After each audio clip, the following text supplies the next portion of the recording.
In fact, the Saudi Arabian Market Information Resource, all right, this is a branch of Saudi Arabia, boldly explains Saudi Arabia's position concerning human rights under Sharia law. It says, quote, "It is the fundamental assumption of the polity of Saudi Arabia that the Holy Quran is more suitable for Saudi Muslims than any other secular constitution.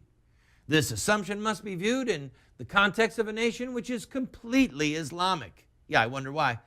"Hence, no churches, no synagogues, or temples, or shrines of other religions exist. No proselytizing by other faiths is allowed."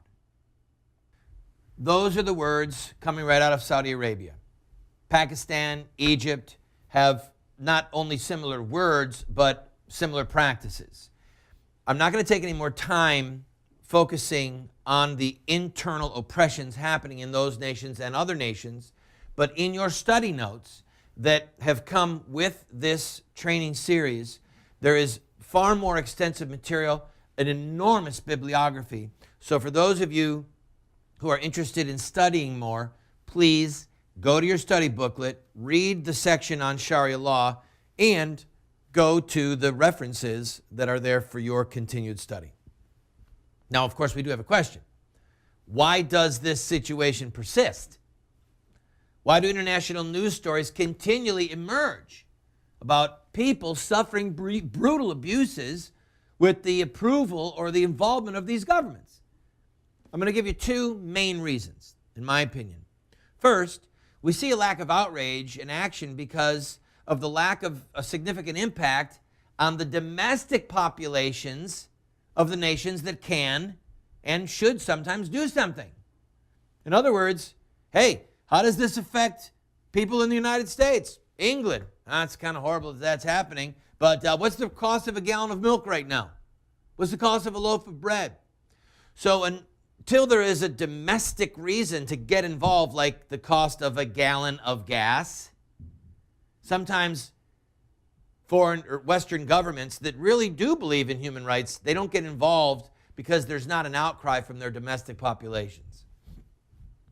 I think that a more compelling reason, the second reason, that great powers maintain a hands-off policy, and these again are nations who allegedly cherish human rights, is because of the end game of intervention in the internal affairs of a sovereign nation.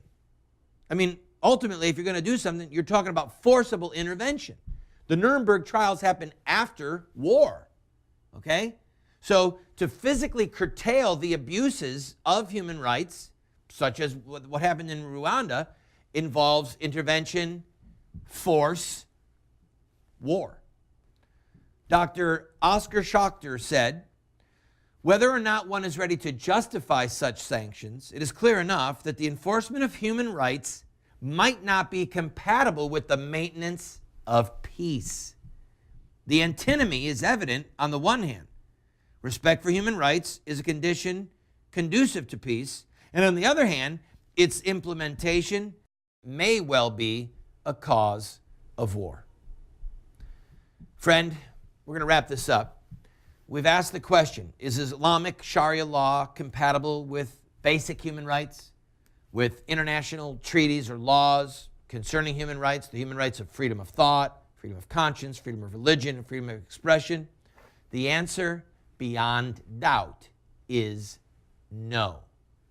So, when you hear people debating Sharia law, you now have some ideological weaponry, some historical truth.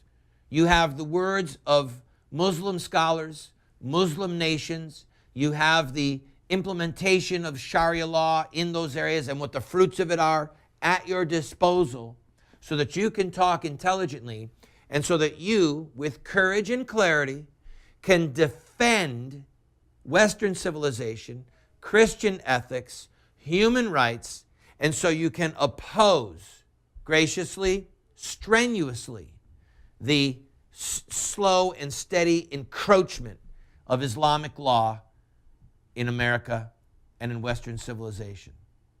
Let us pray for the speedy day when the sword is taken out of Sharia law, out of Islam's hand, and people can live free and decide for themselves what religion, if any, they will practice. In our final closing session, we're going to discuss, all right, now that we know a little bit about what would Muhammad do, where do we go from here? Until then, God bless you.